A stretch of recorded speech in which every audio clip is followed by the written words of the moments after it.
So good morning, everybody.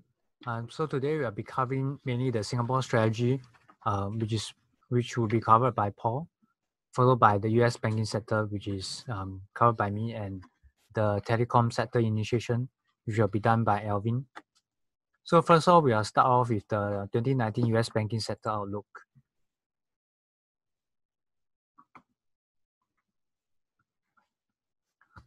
Yeah, so firstly, I think one of the topics that received the most coverage will be on the probability of the yield curve inversion for next year.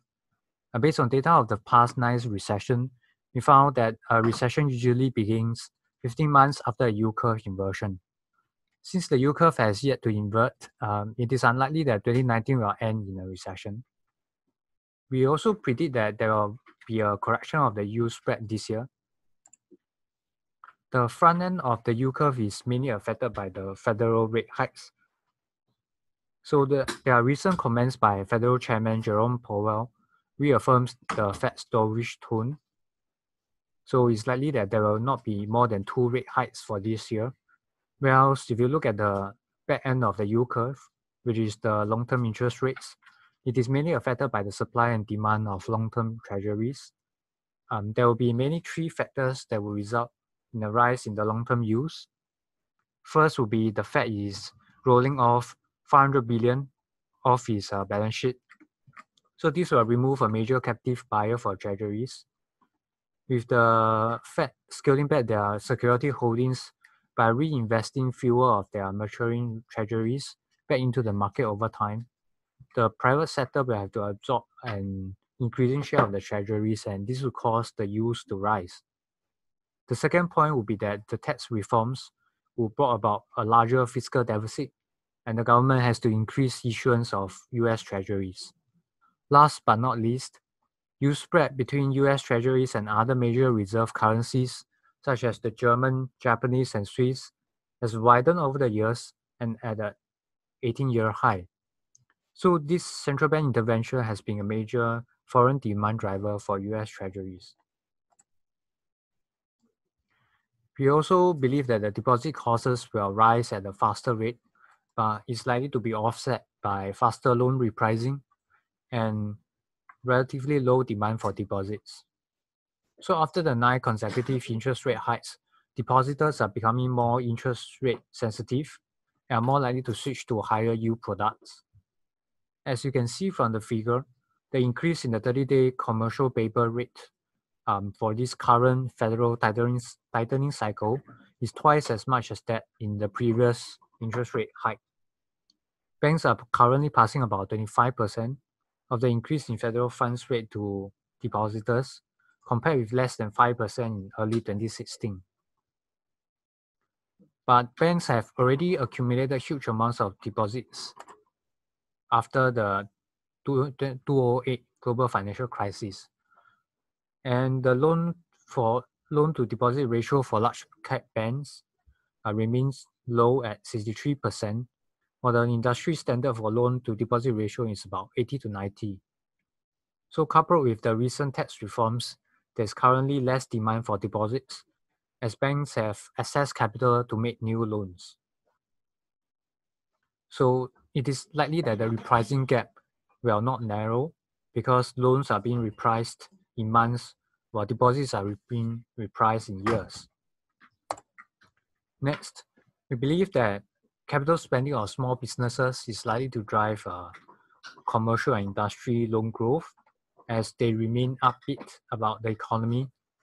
According to the NFIB Business Optimism Index, small businesses' outlook for expansion in 2019 is up 7.4% year-on-year. Overall asset quality is also improving. The non-performing loans ratio has been steadily declining from 7.5% in 2010 to 1.5% in Q3 2018.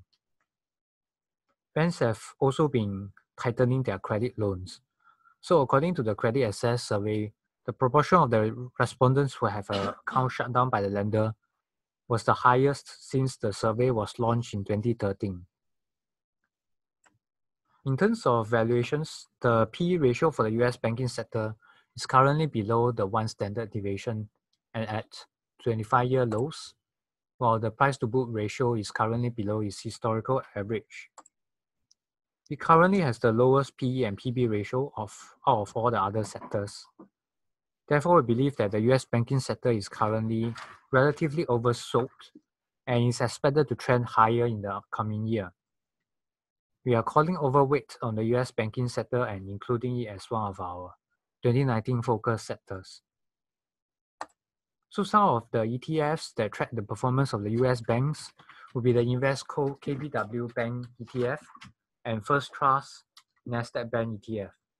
Some of the leverage ETF that you may consider would be the Direction Daily Financial Bull 3x shares and the ProShares Ultra Financials. With that, I'll pass on my time to Alvin, who will talk more about the telecom initiation.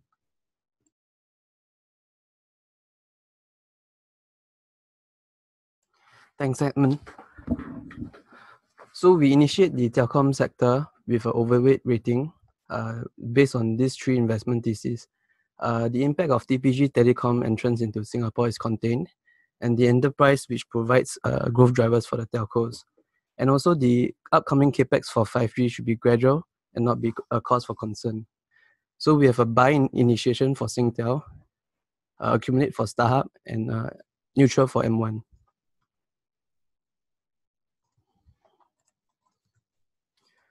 So for the mobile segment, we observe four trends. First, we observe an increase in data usage, decrease in voice and international call. So recently, M1 reported 34% of subscribers are exceeding their bundle plans. Average data usage is 5.2 gigs versus 3.9 gigs a year ago. Another trend that we observe is the longer replacement cycles for smartphones. This is resulting in higher adoption of SIM-only plans. The decrease in prepaid subscription across all telcos is also another trend that we are observing. This is attributable to alternatives such as SIM-only plans, cancellation of non-active users, and lower subscription from foreign workers. And another trend that we observe is the declining ARPU, resulting of SIM-only plans and bracing for TPG's entrance, and also the emergence of MVNOs and the SFRS 15 accounting standard. So for MVNOs, you can observe that the plans, the price plans are very cheap compared to the MNOs, very competitive. Circus Life is the most aggressive with $0 plans and $28 plans. And these are the MNO partners. M1 is partnering with Circus Life, Singtel is partnering with 0 and 01, and Star is partnering with MyRepublic. So figure 2 shows the comparison with SIM-only plans and traditional bundled plans. So I did a comparison with each MNOs, with their SIM-only plans and their combo plans. So you can observe that I took an average net revenue. SIM-only plans are lower net revenue compared to bundled plans. So this is the industry ARPU. We can observe that ARPU has been declining ever since TPG announced the entry into the Singapore market. For Singtel, prepaid ARPU has been stable, Starhub has been declining, and M1 has also been declining. And this is the industry EBITDA. So you can see from 2015, since the announcement,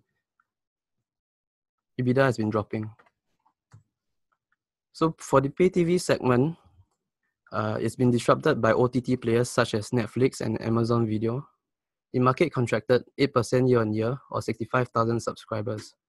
So for Starhub, they are renegotiating with content providers to shift from a fixed cost model to a variable cost model. And Singtel is also internally reviewing their content and phasing out unpopular channels. So this should help the telcos manage their costs better and alleviate some margin pressures.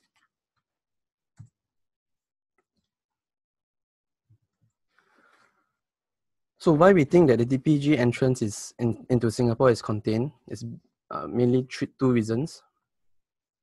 Capex spend for Singapore is only 100 million to date, less than 100 million to date.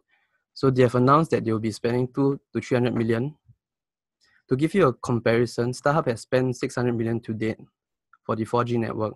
So there's a question of quality, coverage, and reliability. The second point that I want to point out is that the TPG has merged with VGA. So the TPG Singapore has a separate balance sheet. This gives TPG Singapore less firing power. So for TPG's entry strategy, they have only announced that they are going to give senior citizens above the age of 65 free mobile data plans for 2 years. And they have also recently announced 20,000 free trial customers. This only equates to around 0.38 of postpaid customers. So enterprise provides a growth drivers for telcos. With the resumption of Smart Nation projects and demand from businesses, especially from SMEs and hospitality and financial services. So Starhub has been undertaking massive investment with the consolidation of Accel and Decrypt. They've also had a new joint venture with Certis Cisco on a pure play cybersecurity business called Ensign. We continue to see Singtel's enterprise segment come under pressure as we believe market share has been taken away by Starhub and other smaller players.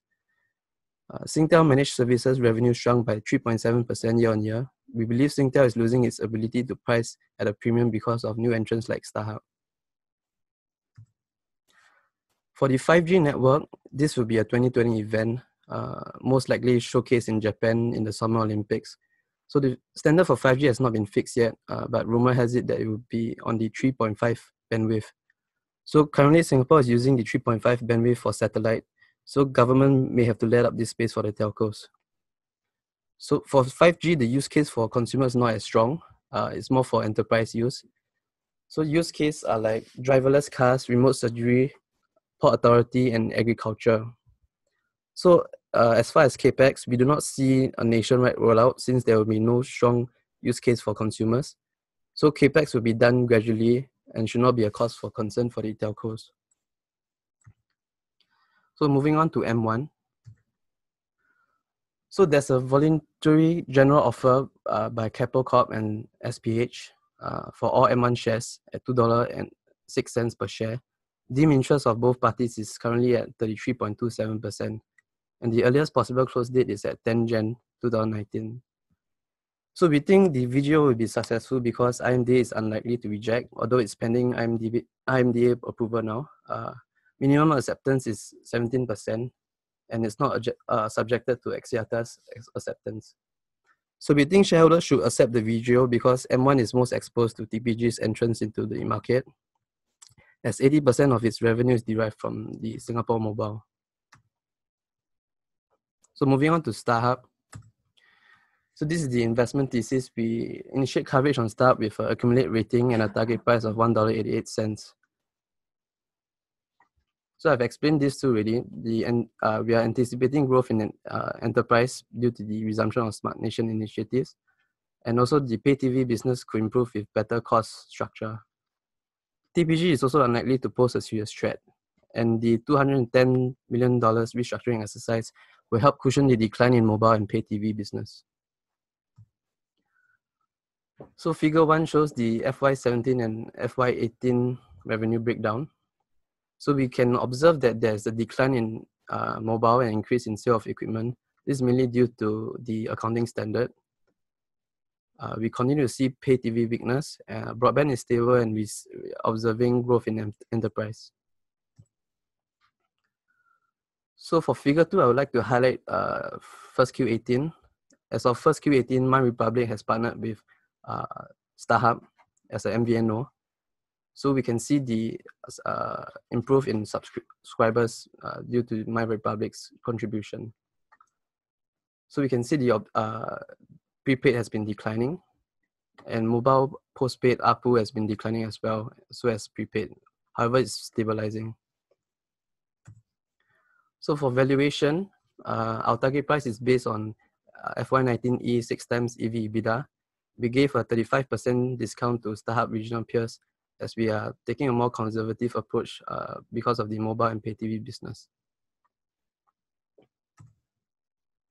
Moving on to Singtel. So I believe I covered these 2 points already. So the investment thesis we have is recovery of Telkomsel, which is the associates for Singtel. So we initiate coverage on Singtel with a buy rating and a target price of $3.40.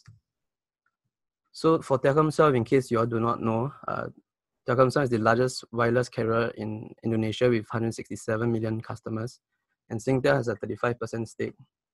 So the reason for the weakness in the first place is because the Indo government ordered all prepaid subscribers to re-register SIM cards. So post re-registration, there's an intense competition up until first half 18.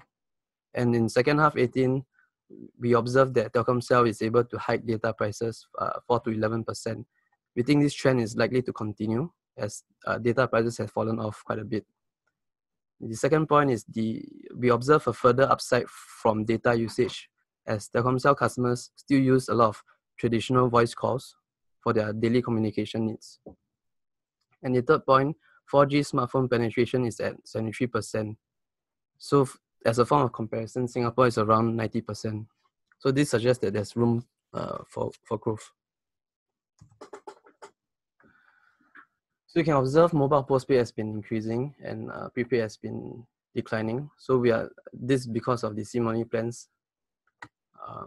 ARPU has been declining, and ARPU for postpaid has been declining and prepaid has been stable. So for valuation, our target price is based on the FY19E 7 times EV/EBITDA of its Singapore and Australian business and the valuation of its associates. We gave a 20% discount to Singtel's regional peers as we take a more conservative approach in Singtel's valuation. So this is the illustration of the SFRS 15 impact on ARPU.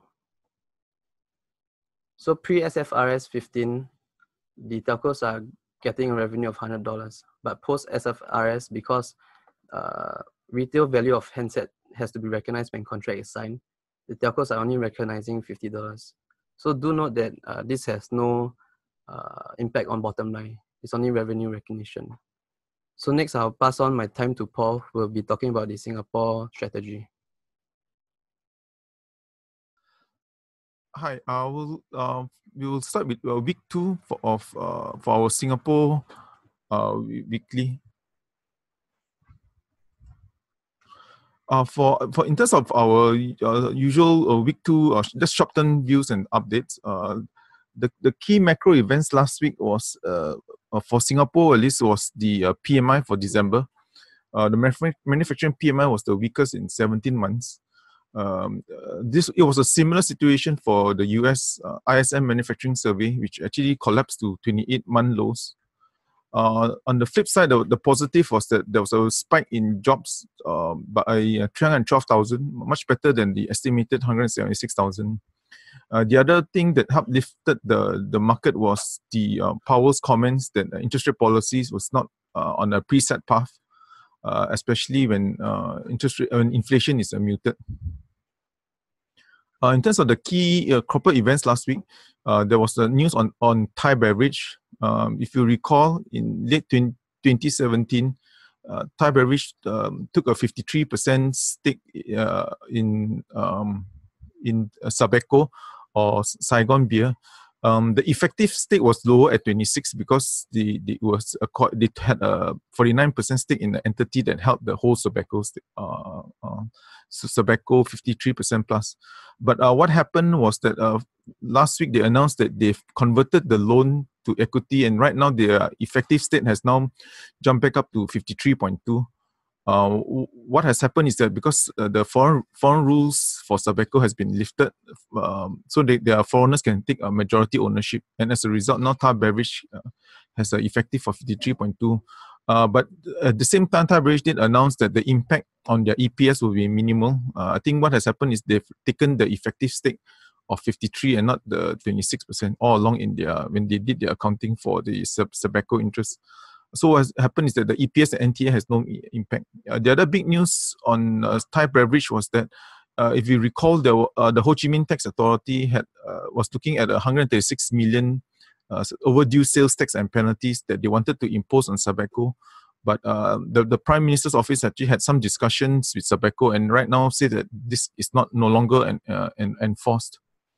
And finally, in terms of our call on Thai beverage, we are still negative. We still have a reduce on Thai beverage. We think that the consumer demand is still weak. I mean, we were looking at the Thai farm incomes and Thai farm income index, and also the consumer spending index. And the other thing was that there could have been a tactical buy on Thai beverage because there was a upcoming 24th February elections in Thailand. And that typically boosts spending before the elections, but the elections in Thailand is apparently will be delayed.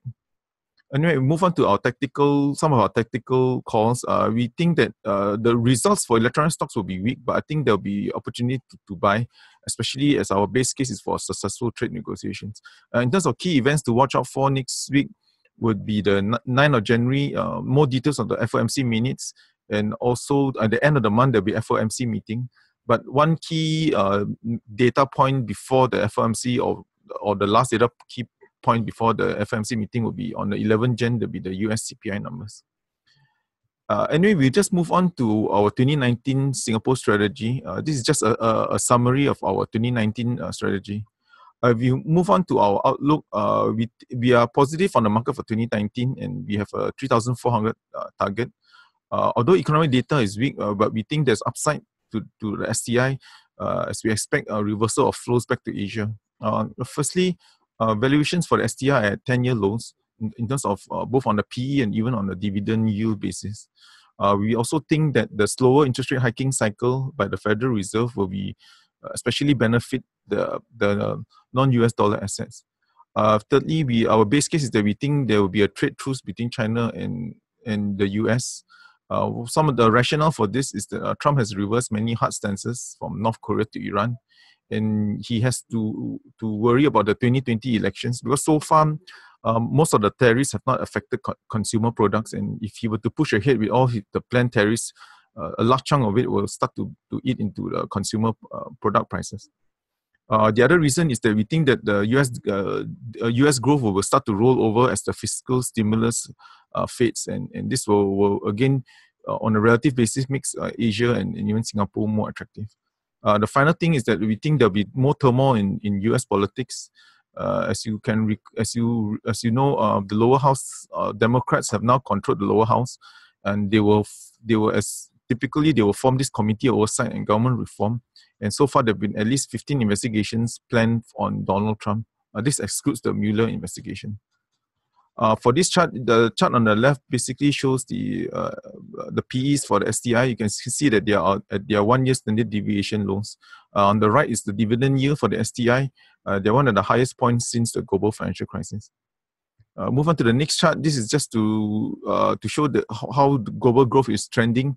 Global growth, by looking at the PMIs, are trending down lower, but in a way there's beginning to see some stability on the numbers. On the chart on the right is basically the Fed futures, Fed funds futures for December 19. So this is what the market expects the Fed funds rate to be at end 2019. What the market is pricing now in is about 2.34%. So basically they're virtually unchanged. They do not expect the Fed to actually raise rates for 2019. As right now, the federal funds rate is 2.5 at the upper bound and also 2.25 at the lower bound. Move on to this chart, our second last chart. This is basically to show one of the reasons why we think US growth will start to roll over is because of the big fiscal stimulus. In particular, when we hit 2020, most of the fiscal stimulus that the US have been enjoying will fade away as that arrow points. The chart on the right basically shows some of the investigations that are being planned by the Democrat-controlled lower house, and especially this will be conducted by this particular committee. On our final slide, this is our Phillip Absolute 10. This is our key top 10 stock picks. The rationale for this portfolio is basically until economic data stabilizes, we'll look for a lower beta equity portfolio. Most of our stocks have dividend yields, as you can see on the far right, and we separated our portfolio based on yield and some with dividend growth stories behind it, and some with pure growth. Anyway, thank you. That's it for our Singapore strategy. Thank you for listening.